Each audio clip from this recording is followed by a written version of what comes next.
父亲本是高高在上的宰相，而女主却是流浪街头、见不得光的私生女，从小就被父亲遗弃。但是还好有奶娘陪伴，她和奶娘每天推着糖人摊子维持生活。因为有奶娘在，所以她并不觉得有多苦。而他们最大的心愿就是能攒够钱，能有个遮风挡雨的摊子足矣。可天有不测风云，皇帝竟要宰相之女与当朝王爷冥婚。宰相为了保护长女，只能让在外的私生女沈可以与当朝王爷冥婚。王爷，以后我就是你的王妃了，我叫沈可以。如今他觉得非常高兴，因为托王爷的福，他终于有了避风港。就在他准备拿桌子上面的点心时，突然听见外面有声音，原来是他的奶娘。为了保住沈可以的命，他拿着嫁妆带着沈可以逃婚。因为宰相的夫人正在求太后让沈可以陪王爷殉葬，而宰相为了自己的仕途，他不顾女儿的感受，只能这么做。就在他们准备出王府时，却发现王府内走水了。原来王妃在奶娘的帮助下逃婚，为了逃避下人的追踪，她偷走了别人的衣服。与此同时，一个男人正在遭受敌人追杀，无奈的他只好舍弃马儿，自己躲在一个角落，才勉强逃避敌人的追踪。沈可以换掉新娘的衣服，逃到了房子内。他想躲在狮子里，可当他移开狮子，却看到了一个男人。别出声！有没有看到一个女孩，个子高领圆圆的，穿着蓝色衣服？没有。男人这才明白，女人也在逃离别人追踪。而让沈可以不知道的是，眼前的男人竟是她要嫁的王爷。随后，他们两人用狮子做伪装，逃离了两拨人的围剿。终于可以脱掉这么沉的衣服了。而让王爷想不到的是，敌人竟找了过来，并挟持了沈可以。放下剑，走着杀了他！杀了吧，反正我也不认识。接着王爷与他们展开搏斗，只见王爷3两下就干掉了这群敌人。头目见不是对手，他便扔下沈可以，自己想逃之夭夭，结果被王爷当场杀害。随后他拉着沈可以，想让他带着自己去安全的地方。最终王爷晕厥了过去，沈可以很是无奈，只能先把男人带到一所破庙。而让王爷不知道的是，派人刺杀他的竟是一人之下万人之上的宰相。沈可以为了报答男人，他给男人处理了一下伤口，可王爷帅气的容貌瞬间让沈可以的内心在躁动。他的模样竟生得这般好看，但她毕竟是个黄花大闺女，便放弃了这龌龊的想法。第二天一早，等沈可以醒后，才发现自己睡在男人身旁。当沈可以测试男人的体温时，王爷却当沈可以是奸细，便当场勒住了沈可以的脖子。在得知女人救了自己，王爷才放松警惕。可当女人要离开时，却被王爷拉住。原来他是要女人帮自己找水，没想到女人竟要坐地起价。王爷这才知道，女人是个贪财鬼。既然你给我报酬了，那我就冒险去试一试吧。于是王爷让女人将财物留下，让她去打水。可在水边碰到了宰相的夫人，随后夫人用奶娘的命威胁沈可以去与王爷殉葬。可在殉葬那天，王爷在街上看到自己的葬礼，而让他意想不到的是，陪他殉葬的竟是沈可以。突然他的包袱落下，当王爷在捡东西时，看到了沈可以的婚书，这让他瞬间想起在破庙中的场景。吃点心吗？这叫四色灵酥，民间也叫嫁女饼。不是逃婚，这竟是我自己的婚礼。她是温婉恬静的罗家大小姐。当她推开父亲的大门，却发现父亲冰凉躺在地下。这时妹妹带着徐将军来抓包，妹妹污蔑姐姐罗爱莲，引发父亲哮喘并发作身亡。而这一切都是妹妹的阴谋。徐将军把姐姐关进柴房，却闻到她手上有沉香粉，他怀疑是三妹谋害了父亲，于是偷偷来到三妹房间，果然在她箱子里发现沉香粉。你到底为何如此狠心，竟对父亲下杀手？他便以徐将军的名义给三妹扔了一张纸条，将三妹引到罗家祠堂，然后关上了大门。徐将军，徐将军！为了三妹说出实话，他让三妹对着列祖列宗发誓。凭什么要对着祖宗发誓？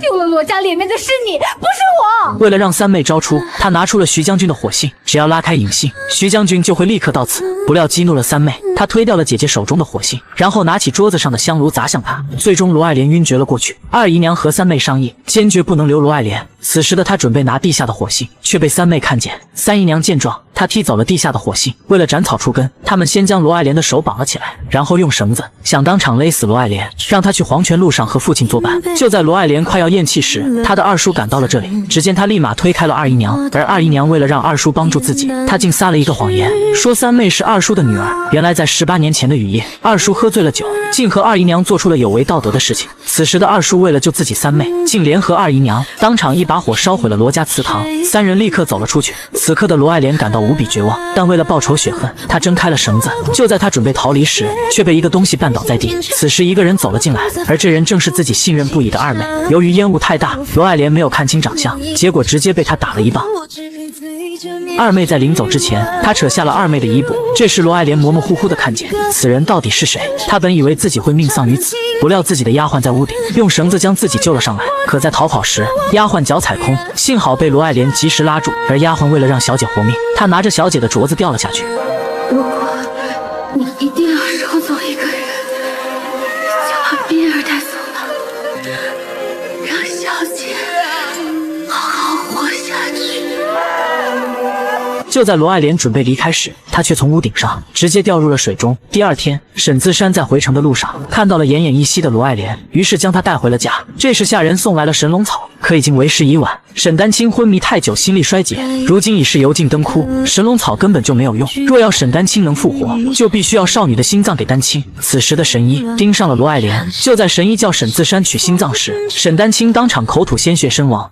丹青，你妹妹生性善良，定是不愿见你双手沾血，也不愿他人因他而死，才替你做了决定。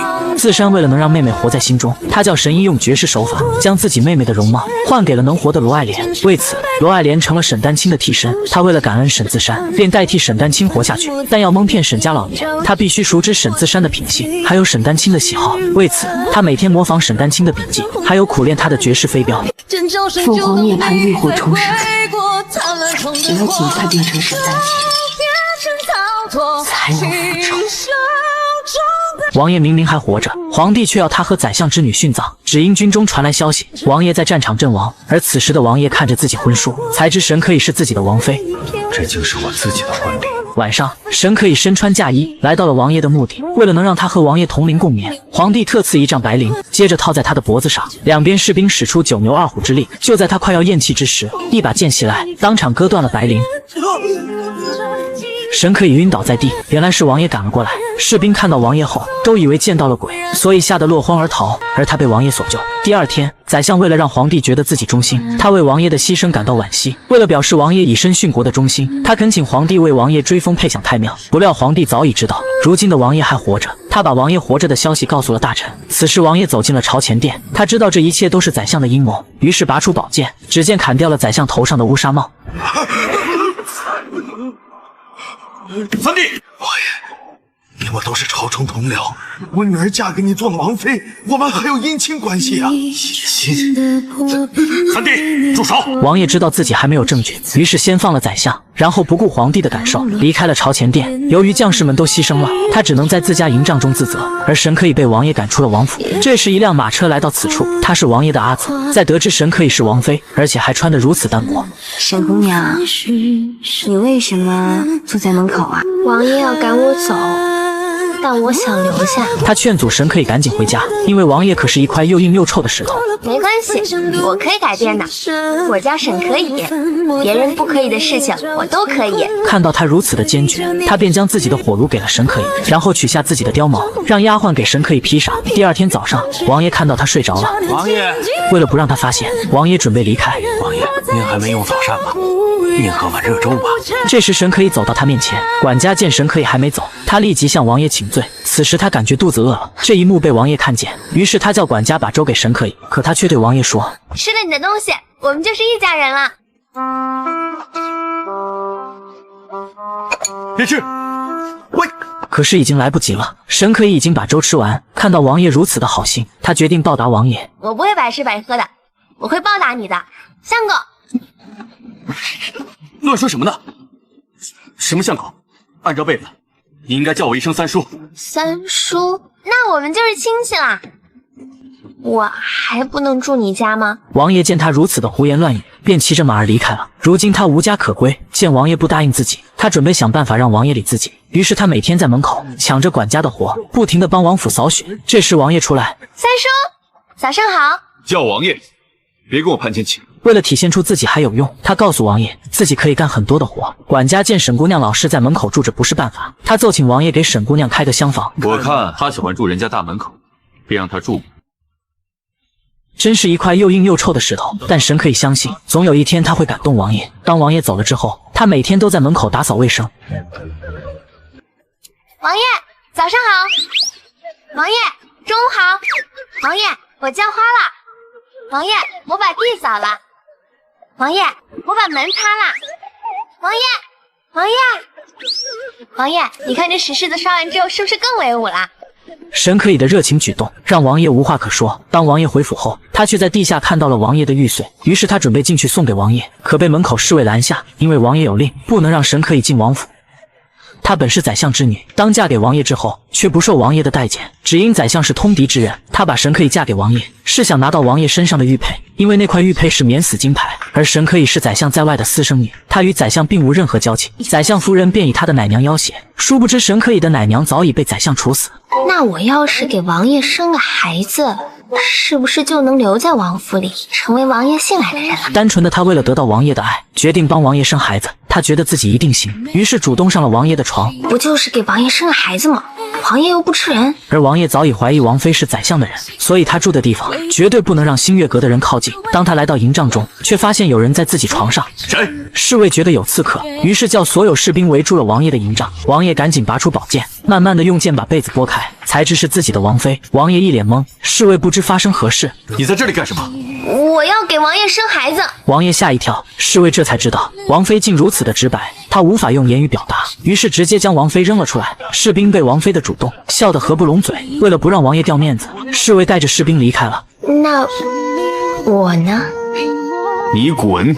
没有办法的王妃，她只好听从王爷的命令，带着被子滚了出去。第二天，沈可以为了防止新姑姑在菜里下毒，她便用银针试探，殊不知杏姑姑在茶水里下了毒。而王妃觉得王爷也吃饭，如果自己能做王爷爱吃的东西，定能博得王爷好感。毕竟抓住男人的胃，就等于抓住了男人的心。她便在云英姐姐那里打听到，王爷竟喜欢吃甜食。当王爷得知王妃要做点心，他怀疑沈可以会在点心里下毒。侍卫想前去阻止，却被王爷阻拦，因为这样会打草惊蛇。如果王妃真要下毒，正好逮个现行。当侍卫离开后，他也不掩饰一下自己的目的，这是什么招啊？倒是前所未见。很快，王妃用专业的手法做好了一盘杏花酥烙饼。为了让王妃露出原形，侍卫准备用银针试探，却被王爷阻止了。因为只要里面有毒，就能除掉宰相的心腹。于是王爷吃第一个点心时，发现里面没毒。王爷觉得好吃吗？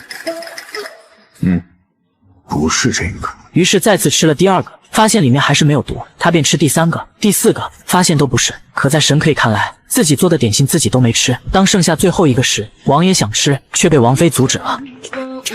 王爷，这点心吃多了容易积食，这最后一个我来帮您吧。可王爷觉得这里面一定有猫腻，于是两人抢一块点心，最后王爷敌不过，结果点心被沈可以吃了。事后王爷才知道，点心里根本就没毒。王妃回到新月阁，发现自己的东西一片狼藉，她怀疑新姑姑拿走自己的嫁妆，于是她闯进了新姑姑房间。自己的嫁妆可以不要，但奶娘送给自己的那把梳子不能给。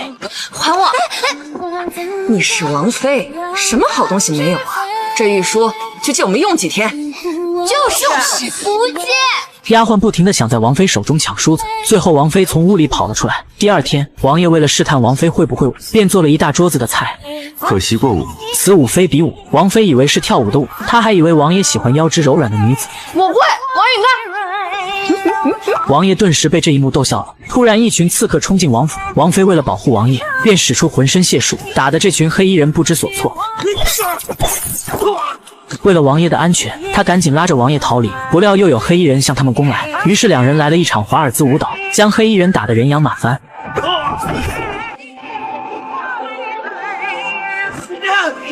突然一支箭射了过来，沈可以为了保护王爷，自己却中了黑衣人的毒镖。眼看黑衣人虎视眈眈，王爷当即甩出宝剑，直接重伤了黑衣人的胳膊。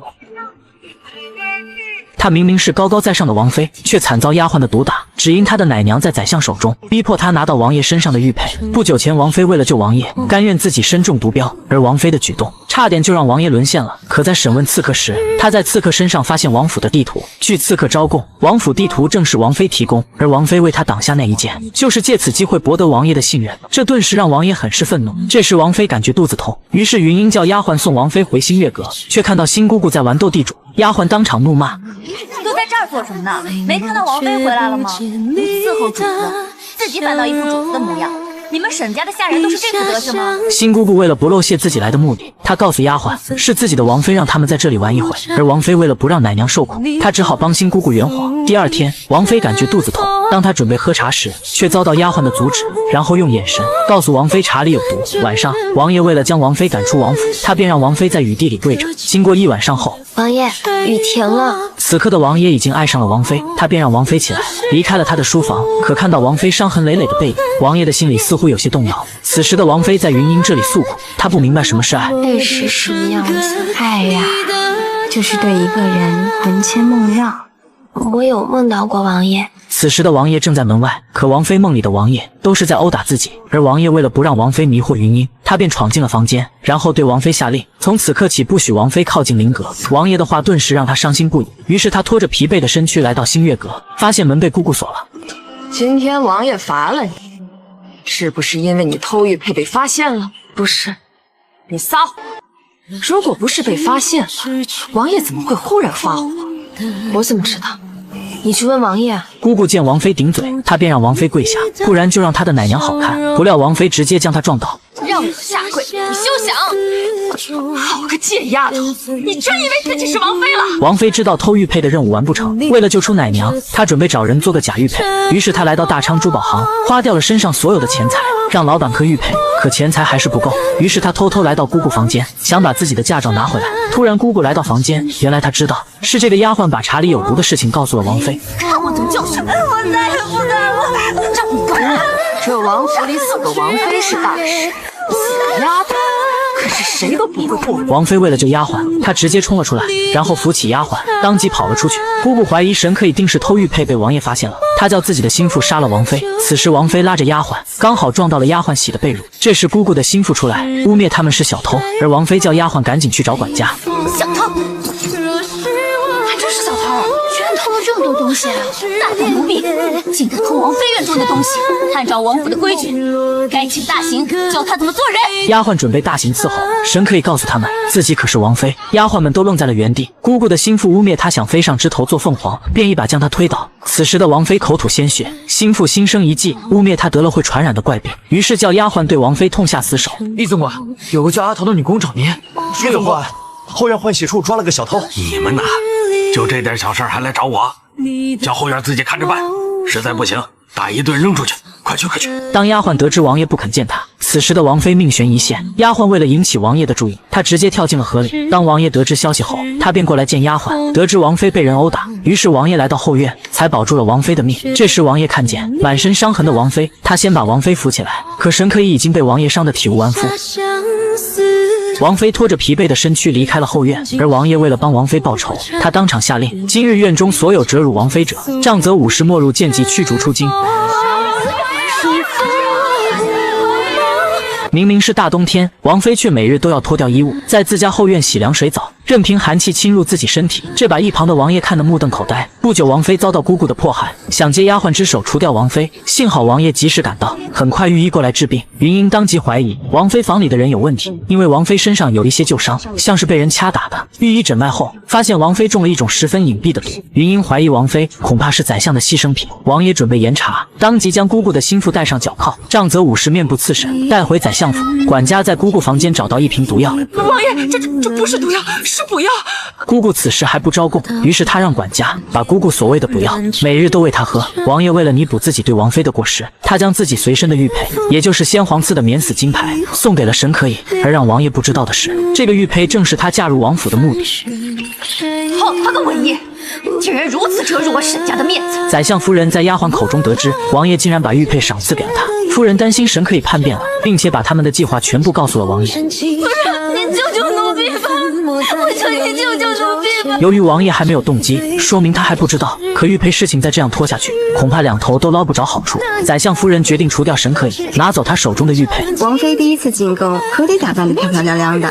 如今宫中要举行宴会，王爷和王妃都要进宫面圣。这时沈家送来了一件春衫，王妃觉得里面一定有猫腻，她并不想穿宰相夫人送的衣服进宫。可不知情的云英，她帮王妃做了决定，就这件吧。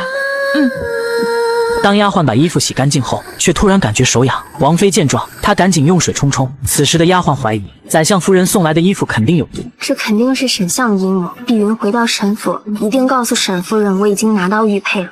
所以他们才要害我。为了不把玉佩交出去，王妃准备用假的玉佩糊弄宰相夫人，但为了不穿神府送来的衣服，她先将有毒的水处理掉。恰巧这一幕被不远的王爷看到，为了搞清楚王妃的目的，他将王妃的洗衣服水收集到了瓶子里，然后跟着王妃来到瀑布旁，却看到她脱去了身上的衣物，进入了水中，想让寒气侵入自己身体。王爷顿时一脸懵。回到书房，王爷的心久久不能平静。侍卫在里面查出有毒，当王爷得知情况后，侍卫准备去后山看看，王爷赶紧将他拦住，因为他的王妃正在后院洗澡，他先叫侍卫下去。可现在王爷的脑子里都是王妃可爱的模样，还有他们亲吻的场景，以及王妃那吹弹可破的皮肤。此时的王妃准备出门取假玉佩，不料在跳下来的那一刻，却掉在王爷身上。此时的王爷觉得神可以可能在府里憋坏了，便带着王妃来到街上逛灯会。2小时后，王爷现在得去宫里参加宴会，他便让王妃先逛逛。为了搞清楚王妃的目的，他叫南波跟着王妃。此时的宰相夫人心生坏水，她收买了神可以的邻居三娘，拿出了她奶娘的香囊，让神可以去神府。而南波看见王妃去了娘家，他便回宫找王爷。可在回神府的路上，三娘找个理由离开了马车。小可，后头的事情我已经安排好了，你奶娘就在京郊等你。好，谢谢三娘。殊不知他奶娘早已命丧宰相夫人之手，而王妃离管道越来越远，他感觉不对劲，便查看了一下香囊，发现这不是奶娘的针脚，他怀疑是宰相夫人的阴谋，目的是想得到王爷的玉佩。他是赫赫有名的劫匪周瑜，本以为他看中了王妃的容貌，不料却是看中了王妃头上的发簪。果然是好东西。不久前，王妃为了保护王爷的玉佩，她奋力地将马腹踢了下去，不巧惊动了马儿。突然，马儿前面出现绳子。这时，一个男人从高处飞下，他就是赫赫有名的劫匪周瑜。得知女人是被人骗出来的，明明靓女就在眼前，可周瑜却对王妃头上普通的发簪感兴趣。果然是好东西。随后，劫匪把王妃带到一个村落。你说什么？人没杀成，玉佩也没拿到，最后还让一帮土匪给接了火。为了除掉王妃，他叫丫鬟联系自己的表亲张统领，找机会杀了王妃，栽赃那帮土匪。张统领接到命令后，他便在村子里的井水里下毒。丫鬟在姑姑口中得知，宰相夫人竟要杀王妃。王爷，神府的人，他们想害王妃。王爷迫不及待地来到神府，可在这里并没有看见王妃，只看到王妃的姐妹。若本王发现你们在说谎，莫怪我翻脸无情。当王爷走了之后，宰相夫人立即下令让张统领赶紧动手。如今绑匪没了干粮，王妃为了保命，她找到了一些甘薯，勉强让绑匪填饱肚子。为此，王妃得到了周瑜的信任。此时她不小心掉了一个香囊，王妃一眼就认出这是她奶娘的东西。你这东西是哪来的？这个是从一个大娘那里拿到的。他人呢？原来周瑜遇到他时，奶娘已经快不行了，手里紧紧拿着这个香囊。王妃听后伤心不已，因为那毕竟是把自己抚养长大的奶娘，她只能无助地蹲在地下，落下伤心泪水。由于伤心过度，晕厥了过去。当王妃醒后，周瑜却在她脖子上看到一些隐隐约约的红点，而绑匪喝下了有毒的井水，顿时口吐白沫。周瑜看到后，他赶紧过来查看，可一旁的刀哥认为王妃那丫鬟在东西里放毒。周瑜见状，他便在井水里试探了一下，发现这里面有毒。周瑜明明记得王妃也喝下了毒水，她身上长了红点，这说明不是王妃，而是有人故意在水里下毒。张统领为了除掉王妃，他冒充是王爷的人，让王妃喝下此药。就在王妃准备拿过来时，他觉得不对，如果张统领是王爷派来的，那为何不是南波和万侍卫过来？你们到底是谁派来的？王爷本想给你留点面子，是你自己敬酒不吃吃罚酒。为了除掉王妃，他准备强行把毒药灌下去。这时张统领拿走了王妃身上的玉佩。就在王妃快要喝下时，外面的士兵被某人打了进来，原来是赫赫有名的劫匪周瑜。只见他一个人就打倒了所有士兵，就连剑法高超的张统领，他也不是周瑜的对手。张统领只好逃之夭夭。而丫鬟为了王妃的安全，她把宰相夫人在华府下毒的事情告诉了王爷。我问什么你答什么，若是答错了，戒可不长眼睛。姑姑在王爷的逼问下，她全部招供了。王妃是宰相的私生女，来到王府是想偷盗玉佩。此时的宰相夫人正要谋害王妃，这时南波来报，昨晚王妃遇到的那个佣人，竟是宰相夫人派过来的。而王妃之前偷偷出府，去珠宝行仿制了一个假的玉佩。王爷终于明白了一切，随后他盘问全城的车夫，终于找到了昨天拉王妃的车夫，而他也是宰相夫人指示的，目的是抢夺王妃身上的玉佩。王爷在他口中得知，王妃最后被一群绑匪劫走了，于是王爷王爷立刻点兵，冲上了山上的劫匪窝。当大当家得知情况后，他才知道是自己的儿子周瑜闯祸了。大当家便将儿子的下落告诉了王爷，王爷便根据地址找到了这个村子，看着屋里的一切，他知道这里人刚走没多久，然后来到后面的屋子查看，在地下却发现了王妃的手绳。他确实来过这里，我问过经济营的将士，不要说6、7日，近几日连只苍蝇都飞不出去。凤山，凤山，爷，凤山需要大量人手呢。从我的虎跃军调兵过来。堂堂一代绑匪，竟爱上了王妃。在王妃受到危险之时，他奋不顾身用生命抵挡。就在这千钧一发之际，一把剑击退了张统领。原来是王爷赶到了这里，才保住了周瑜和王妃的命。不久前，宰相夫人为了斩草除根，竟让张统领带领人马刺杀王妃，而王爷被张统领骗到了山下。可在山下找到一只鞋子，但王爷觉得不对劲，因为鞋底太干净了。这2天又下过大雨，如果王妃从山上掉下，那鞋底应该沾满泥巴才对。此时的王爷怀疑有人故意将他们往错误的方向引导。这时王妃正在遭受张统领的围攻，虽然周瑜功夫了得，但毕竟双拳难敌4手。张统领告诉王妃，你们已经逃不出去了，这个替嫁的罪女走到哪儿都是个祸害。你已经连累了王爷了，死到临头还想再连累一个人吗？王妃似乎有些动摇，但周瑜不会让他们伤害王妃，他便使出洪荒之力，再次与官兵搏斗，却被张统领的盾牌当场砸中了周瑜的脸颊。此时一名官兵过来杀王妃，但周瑜还是奋不顾身，打退了眼前的官兵。一旁的张统领拿着80米大刀砍来，王妃为了不连累周瑜，他便用身体抵挡。可周瑜不会让他伤害到王妃，他便把王妃转过身，自己等待着死亡降临。突然张统领的大刀被剑击退，原来是王爷赶到这里，王妃才保住了一条命。张统领吓得当场跪下，而王爷已经知道了王妃所有的秘密。此时2人四目相对，王妃为了承认错误，她对着王爷跪下，告诉了王爷的一切。她是替嫁的庶女，接近王爷只是想拿玉佩。她求情王爷放了周瑜，是生是死处置她一人即可。可王爷根本就不在乎他人，他只在乎王妃的生死，只在乎王妃是否曾经爱过自己。但王妃为了让王爷放了他们，只见他拿起地下的剑，准备以死谢罪，结果被王爷当场徒手抓住了。做什么？我何时说过要你死的？我说过的所有话，做过的所有事都是假的。我和你想象中的一样，是个十恶不赦的坏人，带着不可告人的秘密靠近你，接近你，想要害你。你走吧。王妃放开了手，王爷为了稳住她的情绪，便先放王妃离开了。这时王妃想起她和王爷之间的美好回忆，从相遇开始，王爷已经救了她太多次，而这一次，王妃为了不让宰相谋害王爷，她只能选择远离，因为她的奶娘已经不在了，无论如何她都不能再成为宰相的宝，而王爷对她的保护，这一切的点点滴滴，她都会永远记在心里。现在神可以必须要离开王爷。第2天，为了给村民解毒，土匪和官兵都在山下采地灵果，因为地灵果是村民中毒的解药。阿姨，那些人是一起的吗？他们怎么穿的不一样呢？活了这么多年，也没见过土匪和官兵还能和平共处的，真是有趣啊！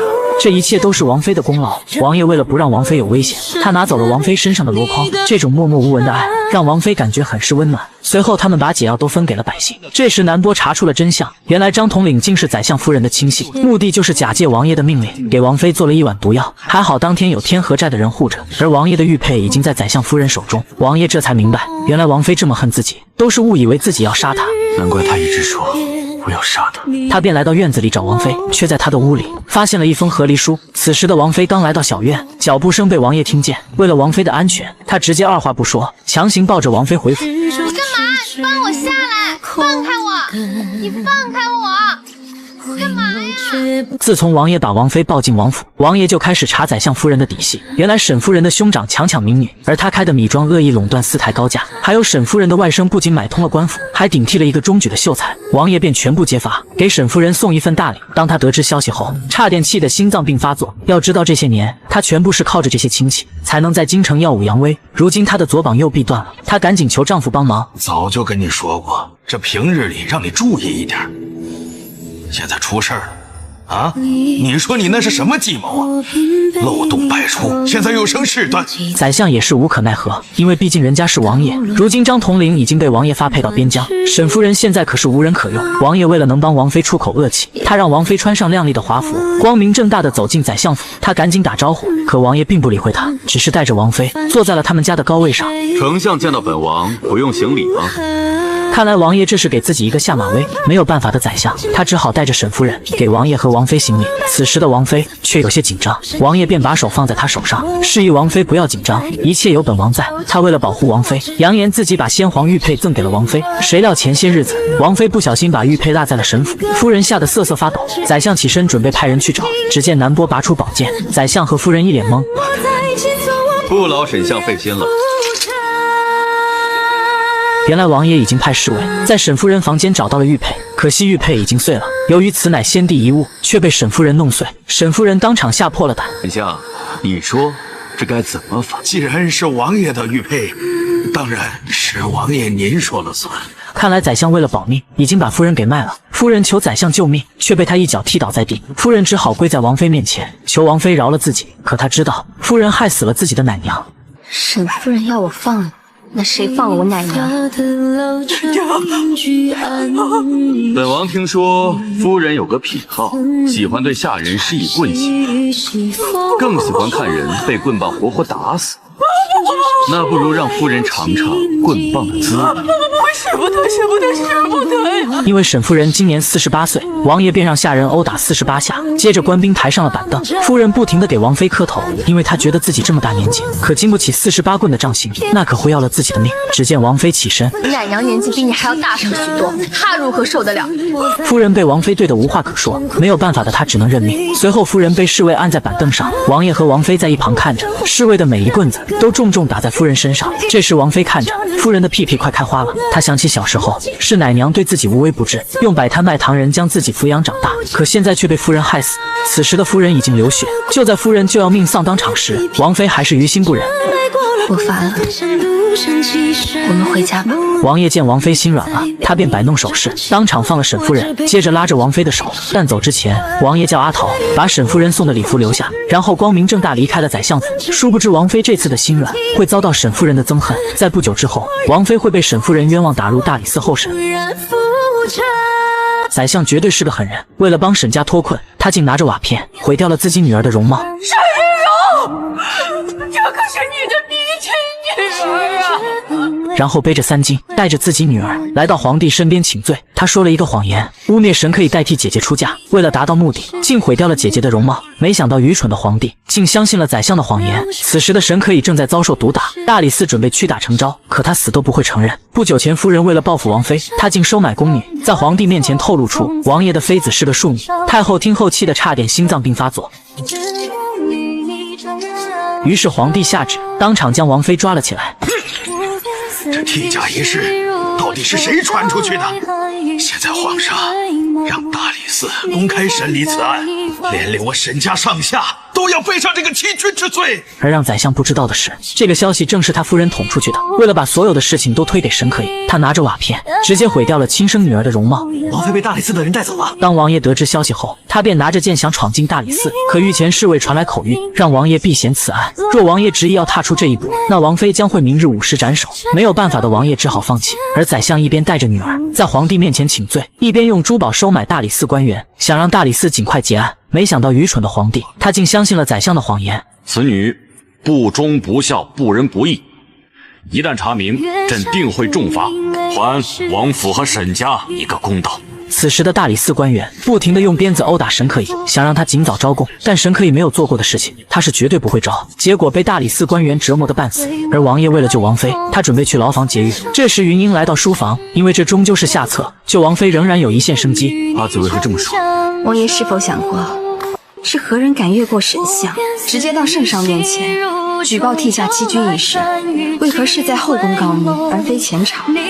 也许这告密者是个女人。王爷立刻心领神会，告密者是宰相夫人，而他的女儿是突破口。此时的宰相女儿很是伤心，因为父亲毁了她那一张脸，以后根本就嫁不出去。没想到宰相竟要把女儿嫁给李尚书。李尚书的儿子不是个傻子吗？但李尚书他是朝中重臣呐，家族兴旺，3代都是望族，与他们结成亲家，那对我们沈家那是大有裨益啊！女儿很是痛心。直到此时，父亲还想着把女儿卖个好价钱，为了下辈子能安稳，他只好听从父亲的。随后他坐在镜子前发呆，因为他要嫁的可是李尚书家的傻子，想想都觉得可笑。但毕竟自己的脸已经毁容，我本该嫁给一个皇子伯爵，有风光的大好人生，最疼爱我的家人，却要毁了我的一生。他不愿听从父亲的安排，于是他拿起桌子上的发簪准备自尽，却被某人阻止。原来是王爷。他很理解宰相之女此时此刻的心情，而他为了报复父亲，竟然选择帮助王爷。他把宰相贪污的账目给了王爷，很快南波就找到了证据。就在王爷准备去举报宰相时，下官知罪了，还请王爷高抬贵手，放过老臣。王爷为了救出王妃，他让狡猾的宰相除掉自己夫人，而宰相为了保命，他竟在皇帝面前举报自己的夫人。皇帝当场放了沈可影。至于宰相夫人，皇帝赐他3尺白绫，处于绞刑，让宰相夫人死在了自己房间。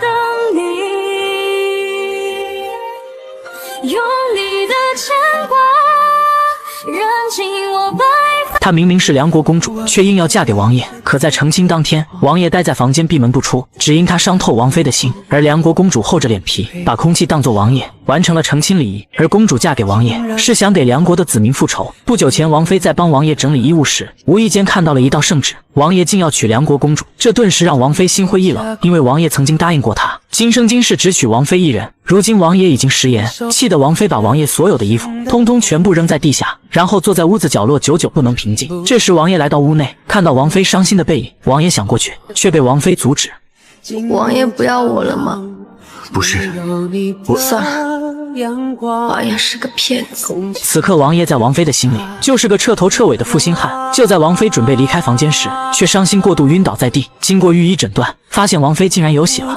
王妃有喜了，这突如其来的惊喜让王爷受宠若惊。可他不能让别人知道王妃有喜，因为皇帝不愿意看到王爷有子嗣。他给王爷与沈家联姻，还有梁国的婚事，他们都是王爷的敌人。因为皇帝知道王爷看不上他们，料定王爷不会留子嗣。可身在皇家，命便悬在刀尖上。功高盖主，家族庞大，这是皇帝所不允许的。可王妃肚子里的孩子毕竟是自己的骨肉，王爷不可能杀了自己孩子。但为了孩子的安全，他必须尽快除掉宰相，然后带着王妃逃离。如今北境的游牧族虎视眈眈，现在可谓是死局。而王府的眼睛太多，万事俱备前，王爷必须先冷落王妃。此后的日子里，他就让王妃在新月阁禁足1个月，这让王妃伤透了心。殊不知王爷所做的一切都是为了王妃的安全着想。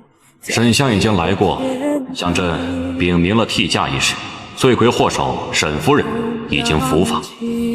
皇兄，既然真相已经查明了，臣弟想接王妃回家，还请皇兄恩准。原来皇帝为了牵制住梁国，他竟私自同意了这门亲事。只要王爷能与公主成亲，皇帝就让王爷带王妃回家。王爷很是无奈，为了王妃的安全，他只能同意了这门亲事。第二天，王妃只能坐在高处，看着王府举办亲事。他这才明白，王爷把自己关在新月阁，是不想让自己看到这伤心的场面。而公主嫁给王爷也是有目的，因为只要嫁给他，以后就不用东躲西藏，并且有机会得到王爷的爱。实在不行，也可以杀了王爷，为他们梁国除掉障碍。王妃为了得到王爷的欢心，她给王爷做了几个嫁女饼。他不恨我吗？因为王妃独自咽下了许多委屈。我宁愿他大吵大闹，骂我是负心汉，要与我生死不相往来。王妃怕如此，会给王爷添许多麻烦。看着眼前的嫁女饼，王爷对她的愧疚万分痛心。很快锣鼓响起，公主嫁入了王府。王妃不想听见喜气的声音，她关上了房门。而公主来到大厅拜堂，却迟迟没有看到王爷。殊不知王爷根本对公主不感兴趣。公主为了能成功潜入王府，她把空气当作王爷，完成了拜堂仪式。如今周瑜当上了禁卫军校尉。当听到王爷今日迎娶了王妃，他准备去找王爷算账。而王妃为了散心，她偷偷翻出了王府。殊不知一切都在王爷眼中。你先回去吧，假装不知道就好。是。恰巧在街上碰到周瑜，于是他只能陪着王妃喝闷酒。突然王爷过来将他弄晕，因为王妃已经怀有身孕，他不能过多饮酒。你放开他！此刻的周瑜，他现在并不是王爷的对手。接着他抱着王妃离开，而周瑜只能眼睁睁看着，毕竟王妃还是他的人。回到王府，刚好碰到了公主。王爷，妾身祖双之。王爷，方才拜堂时听闻你身子不适，现在可好些了？我没有不适，只是不想拜堂。梁国公主为了得到王爷的信任，她做了一个愚蠢的决定。只见她脱掉外套，你做什么？背后的伤疤清晰可见。因为王爷怀疑自己的身份，所以他表示自己是被南诸葛抢过来的，然后故意招出南诸葛的首领在怀风楼。殊不知自己就是南诸葛首领。怀风楼出口众多，人员流动复杂，抓人的时候务必要守好所有的出口。是。第二天，王爷带着侍卫去抓人，而爱公主的刺客，他知道这是公主的计策。王爷，不好了，王妃在怀风楼里。王妃？就是那位梁国的王妃，今日出门被南诸葛的人绑架了。直到此时，刺客还在劝解公主和自己走，只要公主愿意，他愿意为公主杀出一条血路。可公主坚决不走，因为她必须要得到王爷的爱。当王爷来到怀风楼时，刺客为了公主能得到王爷的信任，他当场挟持了公主。站住！不然我杀了你们王妃！侍卫逼迫无奈，他们只能乖乖放刺客离开。这时刺客看到王爷拿着弓箭瞄准了自己，于是他告诉公主：我只能送你到这里了，好好活着，唐婷，不要回头。只见王爷一箭过去，直接击中刺客的要害。就这样，愚蠢的公主为了得到王爷的信任，竟亲手害死了自己爱慕之人。随后，王爷把公主带到了王府。刺客的死让公主很是伤心，她看着手上的东西，想起了她和刺客多年以来的日子，直到死，她还叮嘱公主一定要活下去。却一面嫉妒轮回的痴恋。唐婷，我为了得到他的信任，出卖了男主角。到底是你太蠢，还是我太蠢？而王妃怀疑自己身体有异样，她便叫自己的丫鬟阿桃在外面请来了一位大夫，才知自己已经怀上了王爷的孩子。可让她想不明白的是，王爷为何不把这件事告诉自己？殊不知王爷也有难言之隐，因为皇帝和太后不允许王爷有子嗣。此时的王爷正在外面调查刺客的身份，管家端来了安胎药。王妃知道管家是不会害自己的，于是她毫不犹豫喝了起来。下一秒，她的肚子突然疼了起来。王妃，你怎么了？痛！王妃，你先坐一下。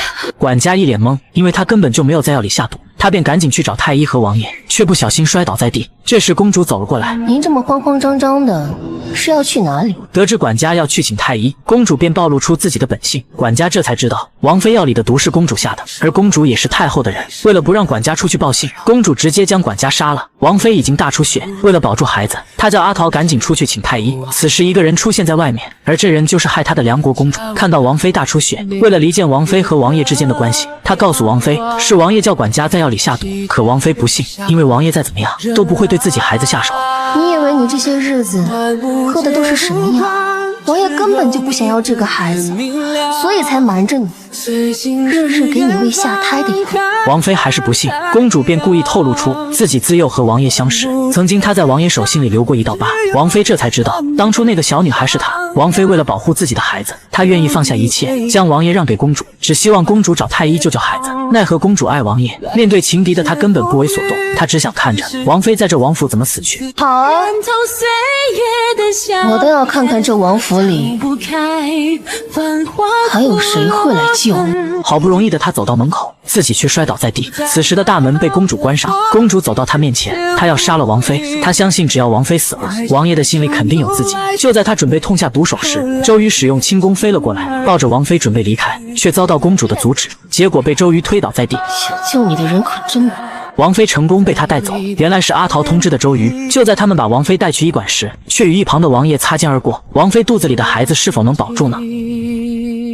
王妃替王爷生下了一个女儿。云英和王侍卫成亲当天，得了肺痨，死在了爱人怀中。王爷带着周瑜击退了游牧族人。阿紫他走得很安详。他得知消息后，看着阿紫的灵位，阿紫也算达成所愿。随后王爷收到王妃送的蝈蝈，他顿时一脸懵，殊不知王妃是想告诉他有了女儿。周瑜收到王妃的信，告诉他会和王爷永远在一起。为了引出梁国细作，王爷假装让周瑜押送公主回国，却在半路抓到一位南诸葛细作。王爷这才知道，上次南诸葛统领是假的，而宰相为了除掉王爷，他让皇帝奉旨，让王爷再次镇守边关3年。王府内，南波拆掉了木板，准备送公主回梁国。而让南波不知道的是，公主的武功在他之上。随后，公主派了一名细作，诱骗王妃来到王府，却发现里面全部是尸体，而这一切都是公主杀的。此时的南诸葛刺客招出，南诸葛的统领竟是公主。万侍卫过来告诉王爷，府兵护送公主回梁国。殊不知公主武功高强，杀了所有府兵逃离，并且给王爷留下一封血书。原来他绑架了王妃，王爷二话不说，直接骑马飞奔京城。公主在王爷营帐中找到了某人的罪证，并交给了皇帝。宰相得知消息后，他觉得这次是个扳倒王爷的好机会，于是他立马备马进宫。王爷找到公主，不料公主却告诉他自己亲手杀了王妃。殊不知他当时并没有杀成，而是被南波所救。王妃快跑！就在王妃逃到悬崖边时，结果还是被公主逮住，而王妃手中拿的正是先皇遗诏，命王爷成为当朝皇帝。若是公主把遗诏交出去，那王爷肯定会没命。王妃在跳崖之前，她告诉公主，爱是守护，而不是毁灭。公主似乎明白了，此时的王妃跳下了悬崖。王爷在得知王妃被公主害死，他便与公主比斗了一番，两人的武功可谓是平手。他把枪还给了王爷。